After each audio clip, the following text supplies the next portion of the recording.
Innal hamdalillah wa nasta'inuhu wa nastaghfiruh wa na'udzu billahi min shururi anfusina wa min sayyiati a'malina may yahdihillahu fala mudilla lahu wa may yudlilhu fala hadiya lahu. Asyhadu an la ilaha illallah wa asyhadu anna Muhammadar Rasulullah. Allahumma shalli ala sayyidina Muhammad wa ala ali sayyidina Muhammad. A'udzu billahi minasyaitonir rajim. Bismillahirrahmanirrahim. Ya ayyuhalladzina amanu ittaqullaha haqqa tuqatih wa la tamutunna illa wa antum muslimun. Shadaqallahul adzim. Jamaah salat Jumat yang dirahmati Allah Subhanahu wa taala, bersyukur kita hanya kepada Allah atas limpahan nikmat yang masih selalu Allah hadirkan dalam hidup kita. Dan pastinya di usia kita saat ini, tentunya rasa syukur itu tidak cukup dengan hanya meyakini bahwa nikmat itu hadir dari Allah Subhanahu wa taala. Dan rasa syukur itu juga tidak cukup dengan hanya kita memuji Allah, mengucap hamdalah. Namun rasa syukur itu harus berbentuk amal, di mana nikmat yang Allah berikan kita gunakan kembali untuk beribadah pada Allah dalam rangka menggapai ridha Allah Subhanahu wa taala. Dan semoga hal ini bisa istiqamah, bisa kita lakukan sampai pada akhirnya kita bisa mendapatkan nikmat yang terbesar, yaitu masuk ke dalam syurga Allah Subhanahu wa taala. Salawat dan salam pada Rasulullah Muhammad SAW, pada keluarga beliau, para sahabatnya dan juga umatnya, yang semoga kita termasuk dalamnya. Untuk itu jamaah sekalian, mari kita memperbanyak membaca salawat serta menghidupkan sunnah-sunnah beliau, sehingga kelak di yaumil akhir kita mendapatkan syafaat dari baginda Nabi Muhammad SAW. Jamaah yang dirahmati Allah Subhanahu wa taala, kembali Al-Fakir Khatib mengingatkan dirinya pribadi di mimbar yang mulia ini dan juga umumnya untuk para jamaah sekalian, untuk selalu kita meningkatkan iman dan takwa kita hanya kepada Allah Subhanahu wa taala. Dengan kita berikhtiar, bersungguh-sungguh berusaha untuk bisa menjalankan semua perintah Allah, dan juga kita berikhtiar, bersungguh-sungguh berusaha keras untuk bisa menjauhi semua larangan Allah. Sehingga ketika dua hal ini kita terus lakukan sampai akhir hayat kita, kita akan mendapatkan sebaik-baik bekal untuk kehidupan kita selanjutnya, yaitu takwa kepada Allah Subhanahu wa taala. Jamaah yang dirahmati Allah Subhanahu wa taala, akhir-akhir ini kita terus dihadapi dengan situasi-situasi yang sangat mengenaskan untuk keselamatan anak-anak kita. Berita-berita yang pada akhirnya cukup membuat kita risau, khawatir, bahkan takut bahwa hal itu akan terjadi pada anak kita. Dan celakanya hal itu terjadi di beberapa lembaga pendidikan, di mana ada pelecehan seksual yang terjadi terhadap anak-anak. Terjadi di Tangerang, terjadi di Bekasi, terjadi di Jawa Timur, Makassar, dan lain sebagainya. Bahkan kalau kita tarik ke belakang, dulu kita pernah mendengar kasus robot gedek yang berada di Jakarta. Lalu maju lagi, ada kasus Emon yang berada di Jawa Barat. Dan beberapa rekan Al-Fakir Khatib menjadi tim psikolog untuk bisa mengatasi traumatik dari para korban. Dan tahukah jamaah sekalian berapa korban yang pada akhirnya ada atau akibat dari Emon tersebut? Jumlahnya sampai dengan 120 orang, dan kesemuanya adalah anak dan usia remaja. Lalu pada akhirnya kita juga menemukan satu fakta yang luar biasa, di mana dari 120 korban ini, pada akhirnya kasus Emon itu bisa terbongkar karena satu orang anak yang ia mengadu kepada ayahnya atau orang tuanya. Pertanyaannya adalah, kemana 100 lebih yang lain? Kenapa tidak mengadu kepada orang tuanya? Kenapa tidak bercerita kepada ayah ibunya? Sedangkan di akhir jumlah 120-an tadi hanya satu anak yang pada akhirnya mau berani bercerita kepada orang tuanya. Dan pada akhirnya kasus itu terbongkar, dan pada akhirnya kasus itu tertangani dengan baik oleh pihak yang berwajib. Pada akhirnya kita menemukan satu fakta, bahwa dari 120-an anak tadi, hanya satu anak itulah yang mendapatkan pola asuh yang baik dari orang tuanya, sehingga ia mau cerita tentang apa yang ia alami, terutama yang ia alami dari orang asing, terutama hal yang ia alami ketika ia merasa tidak nyaman, bahkan merasa kesakitan. Kembali, ini menjadi peringatan untuk kita. Sedekat apa kita dengan anak kita? Kalau misalkan ia memiliki masalah di luar rumah, apakah ia akan bercerita kepada kita atau ia akan diam saja, yang padahal menjadikan masalah itu semakin besar. Maka jangan dirahmati Allah Subhanahu wa taala. Bahkan hari ini kita juga mendapatkan fakta yang menyedihkan, di mana Indonesia masuk ke dalam kategori peringkat ketiga dengan status fatherless country atau negara tanpa ayah, di mana para ayah, yaitu kita semua yang ada di sini khususnya, sangat minim sekali untuk bisa berperan dalam mendidik anak-anak kita. Yang pada akhirnya efeknya luar biasa. Ketika seorang anak laki ia kehilangan sosok ayah di masa kecilnya, maka biasanya di rumah tangganya kelak ia akan menjadi seorang suami yang takut kepada istrinya, kehilangan leadershipnya, kehilangan rasa kepemimpinannya, kehilangan rasa kuamnya. Atau sebaliknya, ia akan menjadi seorang laki-laki atau suami yang sangat keras terhadap pasangannya, melakukan KDRT dan lain sebagainya. Kalau ia seorang perempuan, anak seorang perempuan, ketika ia kehilangan sosok ayah di masa kecilnya, maka ia akan kesulitan, akan kebingungan, bahkan salah untuk bisa mendeteksi, memilih mana laki-laki yang baik untuk ia jadikan suami.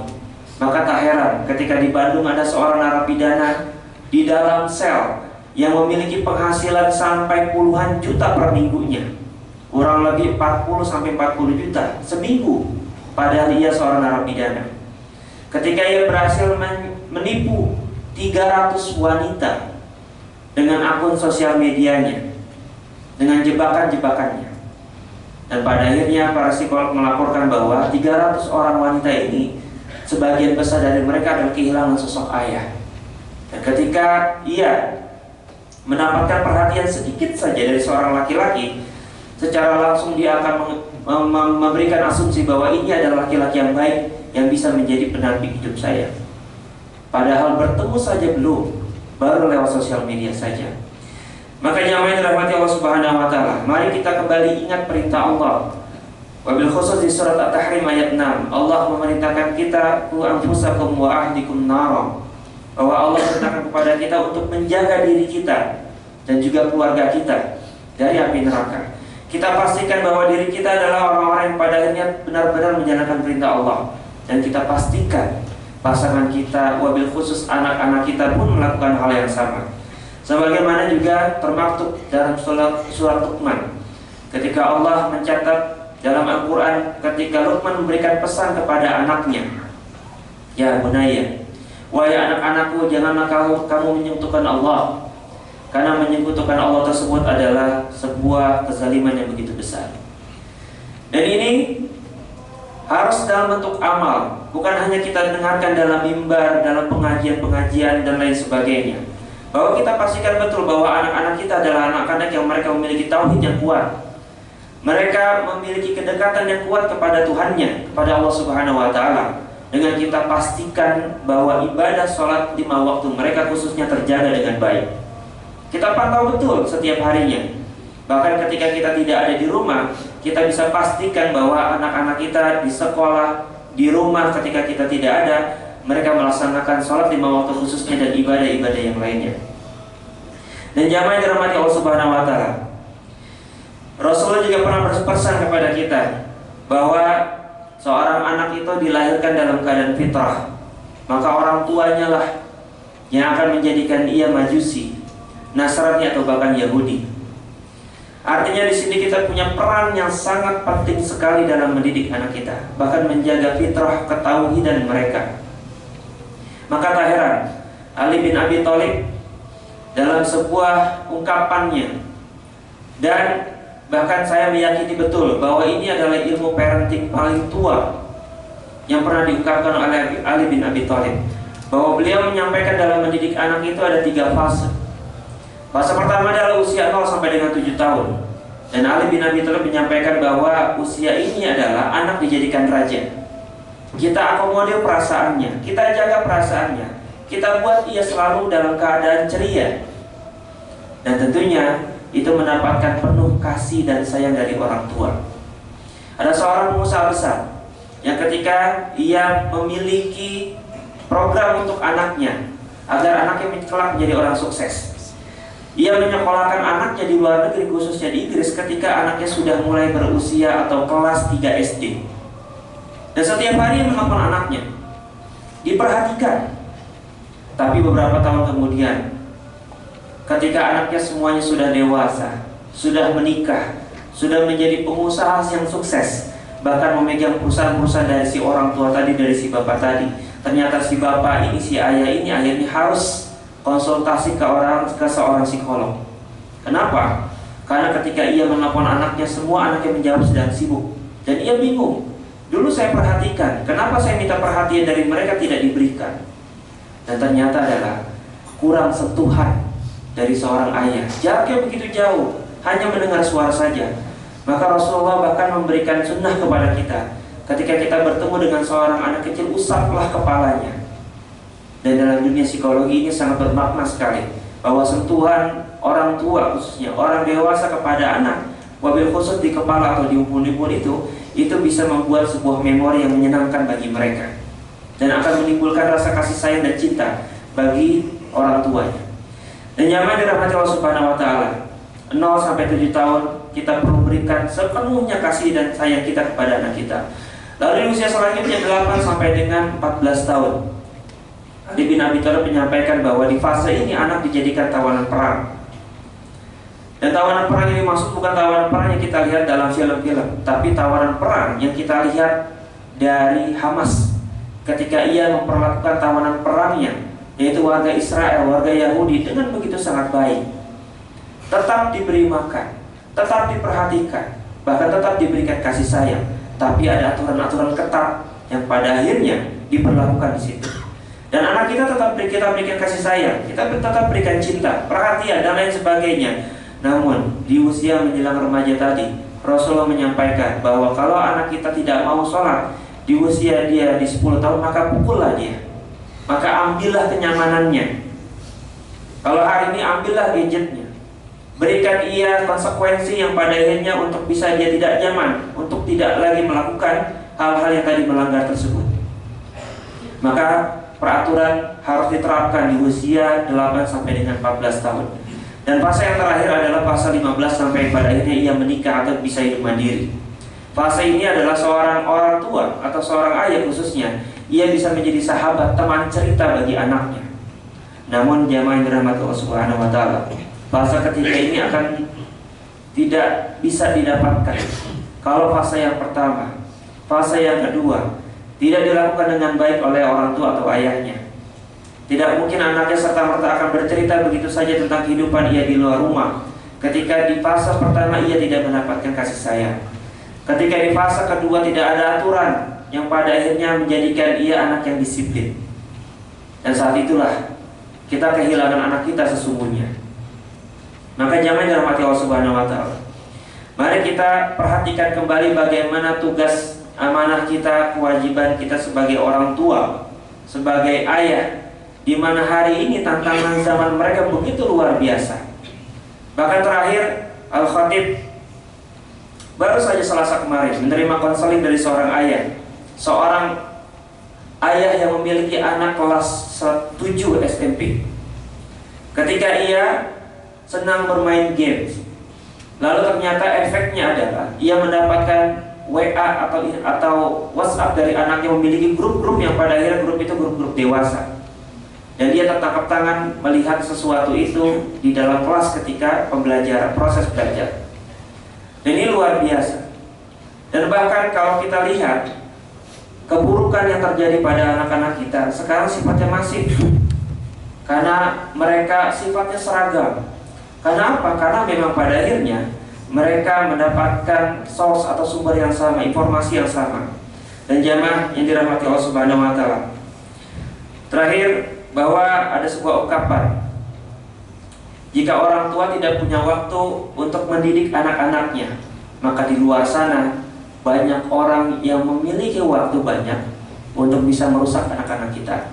Semoga Allah memberikan kita kekuatan untuk bisa mendidik anak-anak kita dengan baik, dan Allah memberikan selalu hidayah petunjuk dan menjaga anak-anak kita kelak menjadi anak yang saleh dan salehah. A'udzubillahi minasyaitonir rajim. Bismillahirrahmanirrahim. Wal 'asr. Innal insana lafi khusr illa alladziina aamanu wa 'amilus shalihati wa tawassaw bil haqqi wa tawassaw bis sabr. Barakallahu li wa lakum fil Qur'anil 'azim wa nafa'ni wa iyyakum bima fihi minal ayati wa dzikril hakim. Wa taqabbalallahu minni wa minkum tilawatahu innahu huwal ghafurur rahim.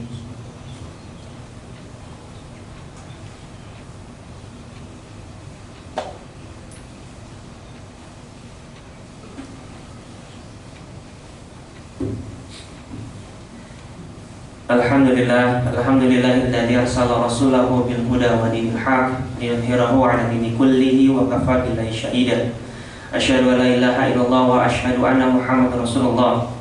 Innallaha wa malaikatahu yusholluna 'alan nabi ya ayyuhalladzina amanu shallu 'alaihi wa sallimu taslima. Allahumma shalli 'ala sayyidina Muhammadin abdika wa nabiyyika wa rasulika nabiyil ummi wa 'ala alihi wa sahbihi wa sallam tasliman adada ma khatabi ilmuh wa khatabi qalamuh wa ahsal kitabuh waradallahu man sadatina Abi Bakri wa Umar wa Uthman wa Ali wa ala sahabati ajma'in wa tabi'ina wa tabi'in misani ila yaumidin wa alaina ma'ahum bi rahmatika ya arhamar rahimin. Allahumma ighfir lil muslimina wal muslimat wal mu'minina wal mu'minat al ahya'i minhum wal amwat wa ya qadiyal hajat. Rabbana zalamna anfusana wa illam taghfir lana wa tarhamna lanakunanna minal khasirin. Rabbana hab lana min azwajina wa dhurriyyatina qurrata a'yun waj'alna lil muttaqina imama. Rabbi hab li minas salihin. Rabbi ij'alni muqimas salati wa min dhurriyyati ya Rabb. Allahumma ansur mujahidin wa ikhwanina fi Palestin. Allahumma ansur mujahidin wa ikhwanina fi kulli makan. Rabbi ighfir lana dhunubana wa liwalidayna warhamhuma kama rabbayana shaghira. Rabbana atina fid dunya hasanah wa fil akhirati hasanah wa qina azabannar walhamdulillahi rabbil alamin. Ibadallah, innallaha ya'muru bil 'adli wal ihsani wa ita'i dzil qurba wa yanha 'anil fahsya'i wal munkari wal baghi ya'idukum la'allakum tadhakkarun wa la dzikrullahi akbar. Aqimis shalah. Allahu akbar, Allahu akbar. Subhana ilaha illallah. Subhana Muhammadur Rasulullah. Hayya 'alas shalah, hayya 'alal falah. Qad qamatis shalah, qad qamatis shalah. Allahu akbar, Allahu akbar. La ilaha illallah. Diluruskan dan dirapatkan barisan safnya untuk kita bisa mendapatkan pahala salat tersebut.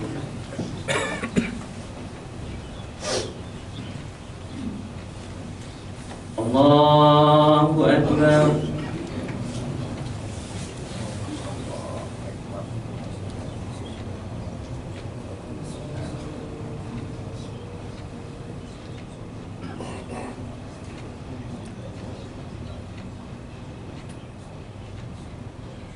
Bismillahirrahmanirrahim.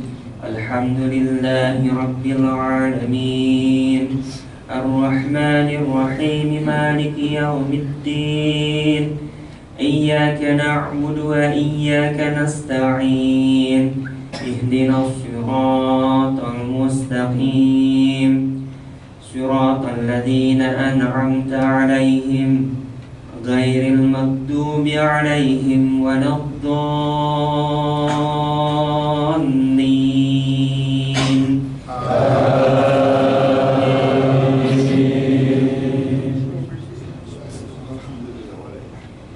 Bismillahirrahmanirrahim.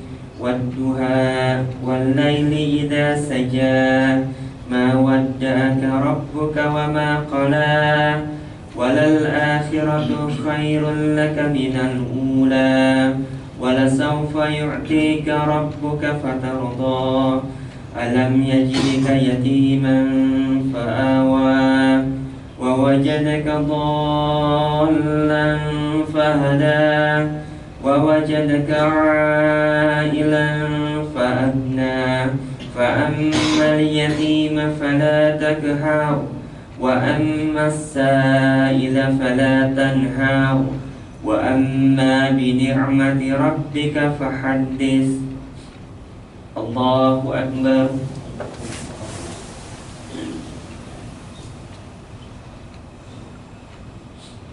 سمع الله لمن حمده.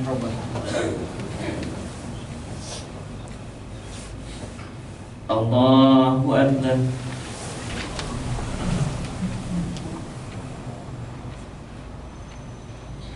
الله أكبر.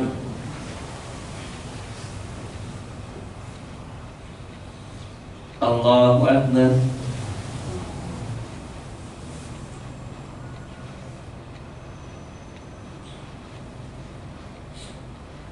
الله أكبر. بسم الله الرحمن الرحيم.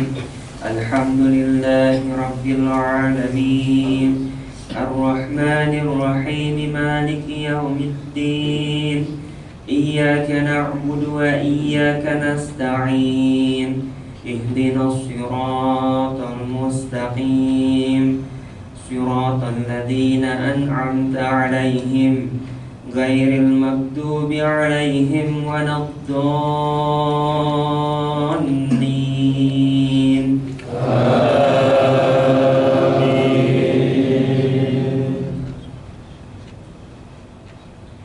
بسم الله الرحمن الرحيم.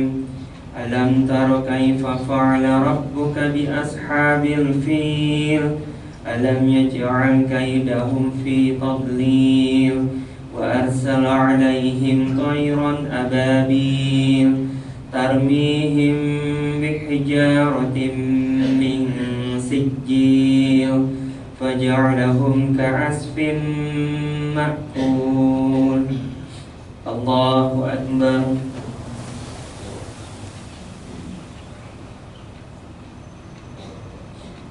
سمع الله لمن حمده.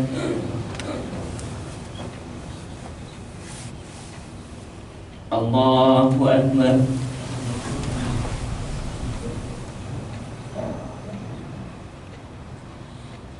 الله أكبر.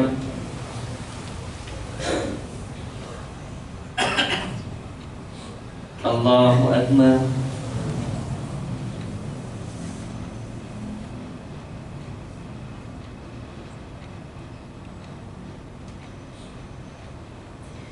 الله أكبر.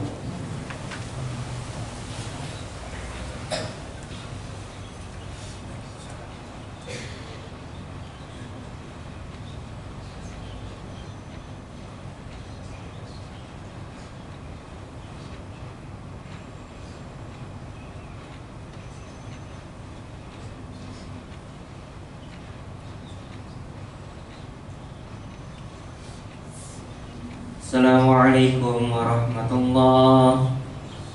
Assalamualaikum warahmatullahi. Astagfirullah.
Thank you.